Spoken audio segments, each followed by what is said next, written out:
नमस्कार साथियों, S academy point में आपका स्वागत है। आज का हमारा जो टॉपिक है वह है एथेनॉल के गुणधर्म। ठीक है बेटा, आप एथेनॉल क्या है? आपने अल्कोहल सुना होगा। जो अल्कोहल होता है, इसको वाइन कहते हो, शराब कहते हो, वही ये है। ठीक, अब इसकी कुछ हम विशेष बातें जानते हैं। इसका गलनांक क्वथनांक हमने ऑलरेडी आपको पहले बताया था कि इसका क्या होता है। ये रूम टेम्परेचर पे द्रव अवस्था में पाई जाती है। कौन? एथेनॉल। रूम टेम्परेचर पे ये द्रव अवस्था में पाई जाती है। एक बात, पहली क्वालिटी होगी, क्वालिटी को आप ध्यान सुनिएगा। दूसरी क्वालिटी ये होती है, ये जल में विलीय होती है, मतलब जल में घुल जाती है। आपने देखा होगा लोग पीते हैं पानी में मिला के, ठीक है, अगर मिलती नहीं तो लोग मिलाते। तो इसीलिए इस एथेनॉल का यूज आप जानते हो कि जो कफ सिरप आती है, खांसी की जो दवा आती है उसमें मिला होता है, टॉनिक आती है उसमें मिला होता है। ऐसी बहुत सारी औषधियों में भी इसका यूज किया जाता है। और आप इसकी कितनी भी कम से कम मात्रा यूज करें, कितनी भी तनु मात्रा में यूज करें, लेकिन ये नशा करती ही करती है। इतना तो इसका बेसिक एक आपको इन्फॉर्मेशन रही, आइडिया रही कि आप इतना इसके बारे में जान लीजिए। जो आपको जानना है उसमें इंपॉर्टेंट नीचे ये वाला पॉइंट है, इसको भी हालांकि जान लेते हैं। इसमें क्या है बेटा, एथेनॉल की क्रिया में है, ये किसी धातु से क्रिया कराई जा रही है एथेनॉल की। तो बन क्या रहा है? सोडियम एंथ्राक्साइड और H2O रिलीज हो रहा है। ये आपके लिए कोई विशेष इंपॉर्टेंट नहीं है, लेकिन आपके एग्जाम में ये बहुत पूछ जाती है। ये क्या होता है, आपसे पूछा जाएगा निर्जलीकरण। निर्जलीकरण क्या होता है? तो निर्जलीकरण ये होता है बेटा कि देखो ये क्या है, एक संतृप्त हाइड्रोकार्बन है। इसमें अगर आप इसका संरचना बनाओगे तो देखोगे सारे के सारे जो दोनों कार्बन है ये एक बंध से जुड़े होंगे।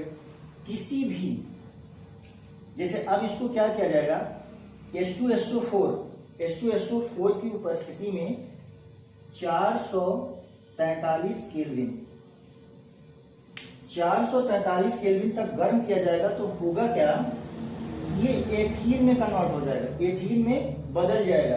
एथीन में देखिए द्विबंध लगा दिख रहा है, इसका मतलब ये एक असंतृप्त हाइड्रोकार्बन है और जल निकल गया।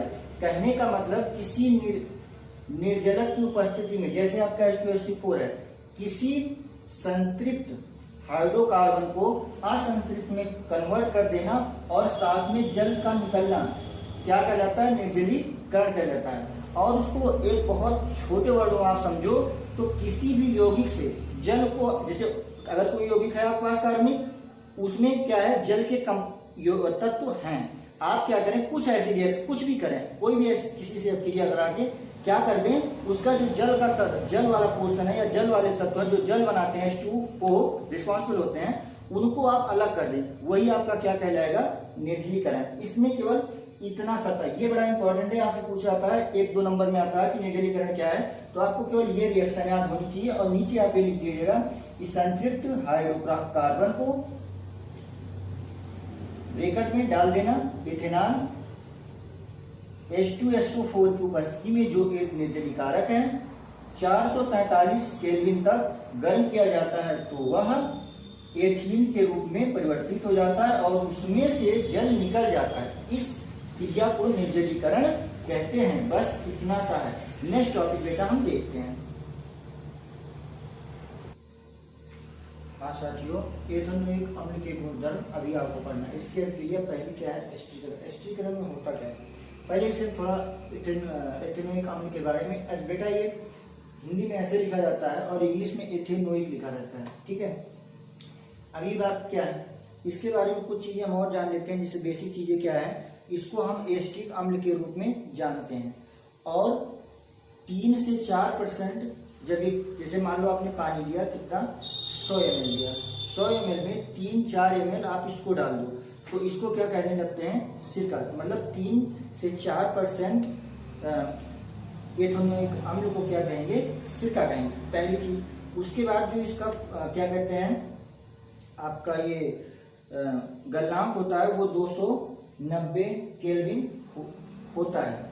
अगली बात, इसका चूंकि गलनांक बहुत कम है तो ये क्या होता है, ठंडियों में क्या होती है, जम जाती है, इसीलिए इसको कहते हैं गैलेशियल एस्टिक अम्ल। बस इतनी छोटी कुछ बेसिक बातें थी, उसको हमने आपको बता दिया। अगली बात, करण में क्या होता है कि एथिनोइक अम्ल और एथिनाल की अभिक्रिया कराई जाती है, उसके फलस्वरूप हमको एस्टर प्राप्त होता है और जल आपका अलग हो जाता है। इतनी सी बात है। इसका उपयोग एस्टर का उपयोग क्या होता है, देखो ये एक इस खाने के स्वाद को अच्छा बनाने के लिए यूज किया जाता है, पहली चीज। दूसरी चीज ये इस्तेमाल किया जाता है आपका इत्र बनाने में।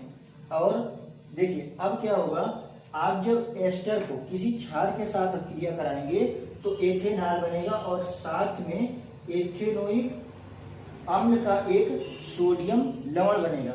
ये जो सोडियम लवण बनता है इसी से बनाया जाता है साबुन, इसीलिए इसको कहते हैं साबुनीकरण। बस इतना ही बहुत छोटा सा सिंपल सा टॉपिक था, इतना ही इस टॉपिक में था।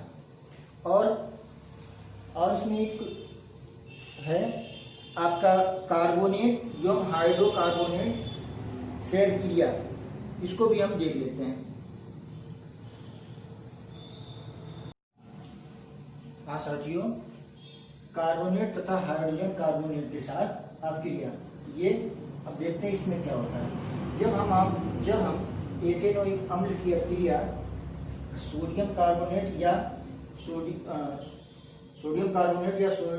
सोडियम हाइड्रोजन कार्बोनेट से करवाते हैं तो आपको सोडियम एसीटेट का एक लवण मिलेगा, पहली पॉइंट। दूसरा पॉइंट, कार्बन डाइऑक्साइड गैस मिलेगी और H2O। बस इतना। इन तीनों में कोई बेटा इंपॉर्टेंट आपका था वो इससे पहले वाला जो हमने साबुनीकरण बताया था वो सुपर इंपॉर्टेंट था। वहां से क्वेश्चन 1-2 नंबर के कई बार फ्रेम हो जाते हैं।